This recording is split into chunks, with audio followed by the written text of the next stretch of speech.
Maayong adlaw na po diya sa inyong tanan. Uhahay! So karong adlaw, mangahoy na punta. Kay ang atong abuhan wala na may sulod. Kay murag simi na hurot naman guto among bungbong nga sinasa didto.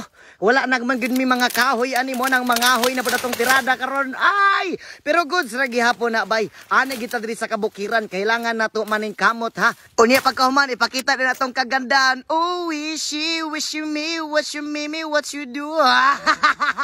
So paghuman natong tapok ana sa atong mga kahoy diya bay, ato na po nang bughaon og mga ingano atong putol-putulon para masigo na sa atong sako nga atong ibutang. Ato pang dugay-dugayon, sulod na to na sa atong sako.